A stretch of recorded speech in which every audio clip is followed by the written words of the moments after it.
This creature had never harmed a human, yet it had been locked in a dungeon by monster hunters for 3 years. Enduring 50 lashes every single day, once feared by everyone, it was beaten into a being that now lived in terror of humans. Today was the day John planned to execute it, and he assigned the task to Lucas. Expecting certain death, the monster was surprised when Lucas not only refused to hurt it but even bit a pear into pieces and fed it to him. For the first time, the monster experienced kindness, and it devoured the pear eagerly. Seeing the creature's innocent reaction, Lucas couldn't bring himself to kill it. Instead, he took a great risk and set it free. Freedom was something the monster never thought it would see again. But as it made its escape, it suddenly paused. It knew that if it left, Lucas would face severe punishment. Lucas, however, urged it to keep moving and not look back. Finally, the monster broke out of the dungeon that had held it for 3 long years. It carried Lucas's compassion deep in its heart, vowing to repay his kindness one day. It didn't take long for John to discover the monster was gone. He ordered his men to recapture the creature and also put a bounty on Lucas's head. But Lucas was no fool. He and his wife had already retreated deep into the mountains, far from anyone's reach. Their peace, unfortunately, was short-lived. John's men eventually tracked them down. To protect his wife from harm, Lucas surrendered without resistance.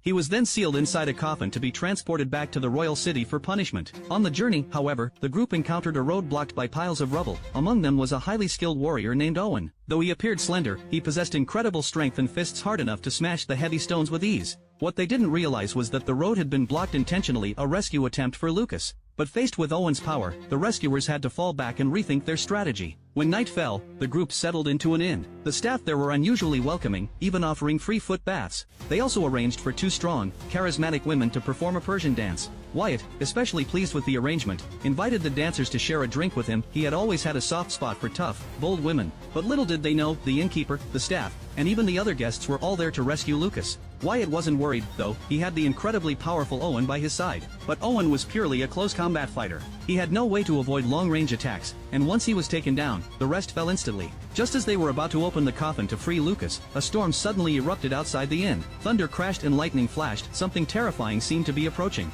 Everyone grew nervous, wondering what was happening. Then, a dark cloud crackling with electricity swept into the inn, and out of it emerged a cute-looking little monster. Anna was curious where it came from. Charmed by its appearance, she even reached out a finger to touch it. But she soon discovered this creature could unleash electric shocks, and it wasn't nearly as harmless as it looked. With an angry roar, the monster summoned a thick black mist around itself and transformed into a gigantic beast. Despite its enormous size, it moved with surprising agility, climbing around the inn's interior like a giant ape. Strangely, it didn't hurt anyone, it just kept roaring at them, almost as if telling them to drop their weapons. But instead of backing down, the crowd kept provoking it, unaware the monster meant no harm. Inside the coffin, Lucas woke up to the sound of the monster's aggressive cries. He shattered the wooden box and leaped out, saving one of his friends at the last second by placing himself between them and the monster. When the creature saw Lucas safe and sound, it immediately